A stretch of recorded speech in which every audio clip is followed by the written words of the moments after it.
Kadang-kadang tuh kita pikir kalau kita tahu banyak hal, ternyata sebenarnya banyak hal yang justru kita nggak tahu. Dan ketika kita makin cari tahu, kita malah berpikir, wah ternyata pengetahuan kita tuh masih segitu aja nih. Salah satunya adalah nih aku juga baru ngeh dan akhirnya cari tahu lebih banyak lagi tentang Wong Kalang. Nah, pernah dengar nggak kira-kira? Kalang ya, bukan kolong, beda. Atau bukan kalong, bukan kalang. Wong Kalang. Apa kira-kira? Nah, jangan lupa. Nanti kalau sudah dengar semuanya, like dan subscribe ke channel Felix Chris. Oke?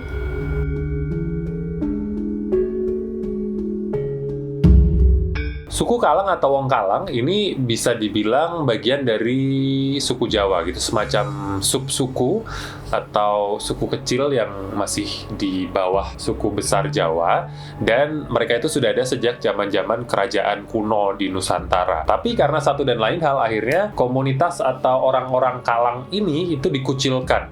Nah, kenapa dikucilkan? Nanti kita bakal cari tahu nih penyebabnya. Tapi ini ada hubungannya dengan nama mereka, Kalang, karena mereka dikalang atau dikucilkan, akhirnya sebutannya ya Wong Kalang. Dari bahasa Jawa, kalang atau batas ini yang akhirnya dipakai untuk menyebut orang-orang ini. Mereka yang lingkup sosialnya sengaja dibatasi atau dikalang oleh masyarakat atau otoritas pada waktu itu. Jadi di masa lalu mereka dikalang atau dibatasi, akhirnya disebut Wong Kalang karena memang segala macam aktivitas mereka dibatasi dan mereka diasingkan menjauh dari masyarakat umum.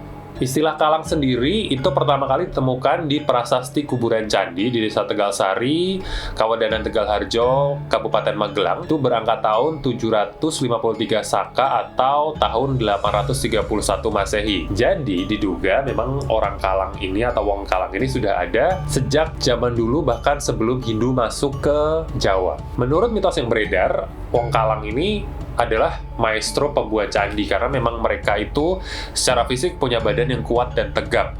Jadi ada kemungkinan mereka itu berasal dari Khmer atau Kamboja, yang di sana itu kalau misalnya menyebut orang kuat disebut sebagai manusia Klang. Salah satu teori selain teori yang tadi dikalang atau orang-orangnya dibatasi, ini ada teori lain yang menyebutkan kemungkinan mereka dari Kamboja. Kenapa bisa muncul teori seperti itu? Karena selain penyebutannya hampir sama, orang-orang kuat di sana disebut Klang, bentuk candi-candi yang ada di Khmer atau Kamboja ini juga ada kemiripan dengan candi-candi yang ada di Jawa.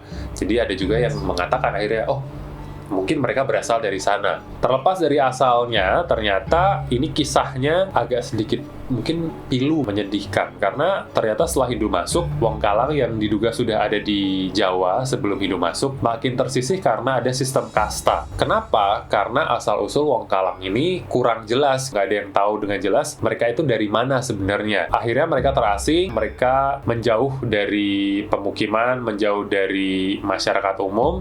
Mereka akhirnya tinggal di daerah-daerah seperti pantai yang berpaya, kemudian tepi sungai, lereng gunung, di tanah-tanah tandus, dan sebagian dari mereka juga ada yang berpindah atau nomaden dari hutan ke hutan, jadi nggak menetap. Itulah yang membuat mereka akhirnya jadi orang yang keras dan kuat karena memang hidup di tempat yang tidak subur, yang tandus, yang jauh dari mana-mana. Akhirnya mereka jadi pekerja keras sampai akhirnya pihak dari kerajaan Majapahit waktu itu memanfaatkan tenaga orang Kalang ini untuk proyek-proyek besar atau proyek-proyek yang membutuhkan fisik yang kuat, seperti kalau misalnya membuka hutan, menebang pohon, kemudian juru angkut, kemudian jadi prajurit tempur yang memang harus punya fisik yang kuat. Wong Kalang yang diberi kesempatan untuk maju. Terus kenapa akhirnya ada tanggapan negatif atau tanggapan miring tentang Wong Kalang atau orang Kalang? Ternyata ada satu mitos yang menurutku agak nggak masuk akal sih. Namanya mitos gitu ya, pasti nggak masuk akal.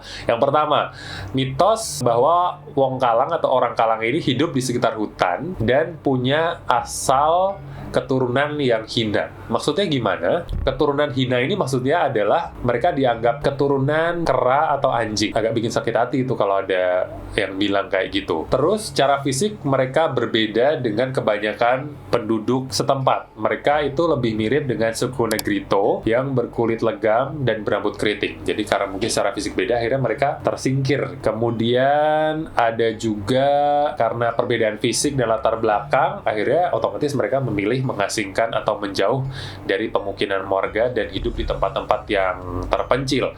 Akhirnya, oleh otoritas kerajaan Hindu pada waktu itu, karena beda banget dengan kebanyakan masyarakat yang lain, mereka dicap itu nggak punya kasta atau kaum paria. Jadi, gapnya juga masih makin besar karena selain fisik beda, asalnya belum jelas, kemudian mereka tidak berkasta, ya akhirnya makin tersingkir dan makin menjauh karena orang yang tidak berkasta ini kan tidak boleh berinteraksi dengan mereka yang berkasta dan bahkan tidak boleh berinteraksi dengan kasta terendah atau sudra. Akhirnya ya mereka hidup terpisah aja gitu. Tapi mungkin karena secara fisik mereka kuat, mereka besar, akhirnya tetap ya kebutuhan, namanya masyarakat butuh orang-orang yang bisa melakukan hal-hal berat, tetap ada kerjasama yang dijalin dalam hal fisik tentu aja, tapi karena memang karakternya yang keras, agak liar dan susah diatur, terjadi pembangkangan juga. Contohnya nih, kalau dari penelitiannya Heri Santoso dalam buku Perlawanan di Simpang Jalan, kontes harian di desa-desa sekitar hutan di Jawa, terbitan tahun 2004, mengatakan orang-orang Kalang itu sempat melakukan aksi yang cukup barbar, yaitu adalah melakukan penebangan kayu secara liar.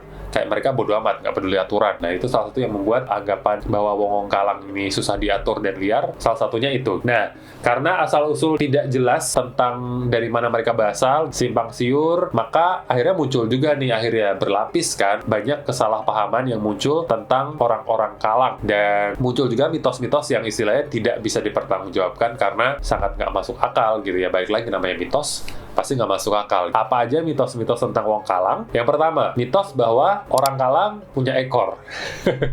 Secara ilmiah juga namanya manusia juga nggak punya ekor ya. Tulang ekor ada, tapi kalau ekor mungkin nggak ya. Nah, mitos ini pertama kali dikemukakan oleh seorang antropolog Jepang, Mitsuo Nakamura, di tahun 83 itu mengatakan bahwa orang-orang Kalang ini dulunya adalah tawanan yang ditangkap oleh Sultan Agung dari ekspedisinya ke Bali. Dan itu terjadi di awal abad ke-17 dan mereka dipercaya merupakan keturunan dari kera dan seorang putri, jadi mereka otomatis punya ekor pendek. Mitos kedua, mereka adalah keturunan anjing.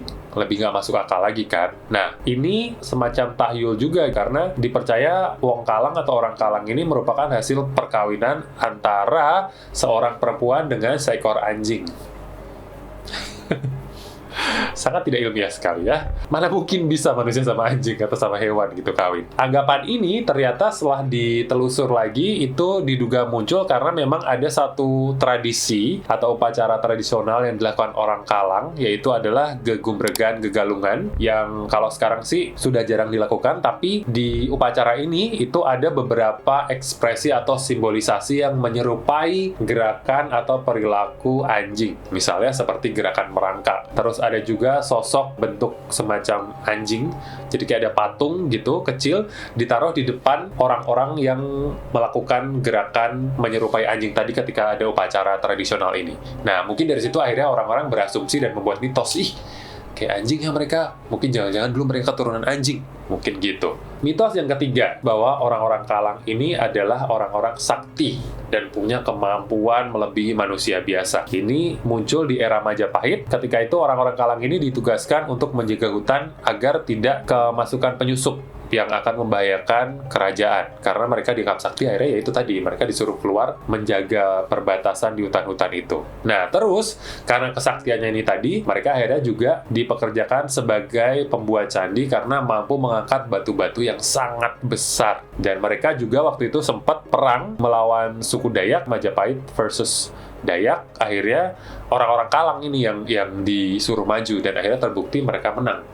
Nah, kalau dipikir-pikir memang jasanya sebenarnya cukup banyak ya orang-orang Kalang ini, dari mempertahankan perbatasan, melakukan pekerjaan-pekerjaan fisik yang berat, membuat candi. Karena memang punya jasa yang besar, akhirnya dari pihak kerajaan Majapahit pun ini memberikan semacam penghargaan kepada orang Kalang karena jasa-jasa mereka. Tapi ternyata penghargaan ini dicabut karena balik lagi, katanya sih kemampuan mereka tidak sebanding dengan kelakuannya. Karena memang sangat membantu, tapi di sisi lain mereka juga susah diatur. Sampai akhirnya ya wis, dicabut penghargaannya dan mereka kembali ke hutan, mengasingkan diri, dan di sana mereka beranak pinak, berkeluarga di sana, jauh dari masyarakat, sampai akhirnya zaman berubah, satu persatu ada yang keluar dari hutan, kemudian mencoba berinteraksi dan bersosialisasi dengan masyarakat umum. Gimana dengan sekarang? Nah, konon masih ada orang-orang Kalang ini, tapi sudah mereka membaur.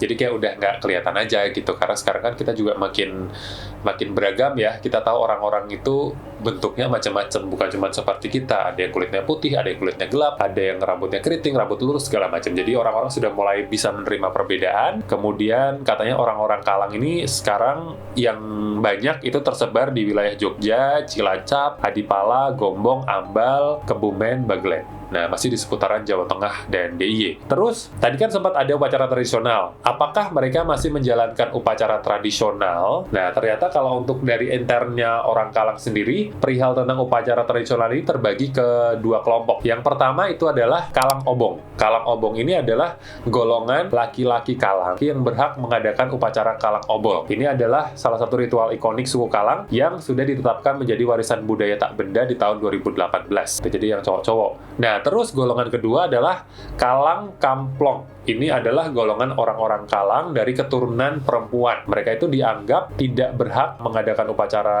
obong karena dianggap mereka sudah tidak murni. Jadi orang-orang Kalang yang perempuan, kalau mereka menikah sama laki-laki dari luar orang Kalang, keturunannya itu nggak bisa upacara karena mereka istilahnya ya bukan darah murni lagi lah. Nah, kalau sekarang akhirnya memang sudah banyak orang Kalang yang menjadi muslim dan berbaur dengan masyarakat umum, tapi ternyata memang masih ada juga beberapa dari mereka yang menjalankan upacara-upacara tradisional Kalang Obong seperti Obong Bitung Dino dan Obong Mendak, Kegalungan Gegumbregan, dan masih banyak lagi. Karena mereka melakukan itu untuk menjaga keberlangsungan tradisi mereka. Tapi ada juga yang akhirnya sudah melepas identitasnya sebagai orang Kalang dan hidup sebagai ya udah kayak di masyarakat pada umumnya aja, dan mereka sudah tidak menjalankan lagi tradisinya.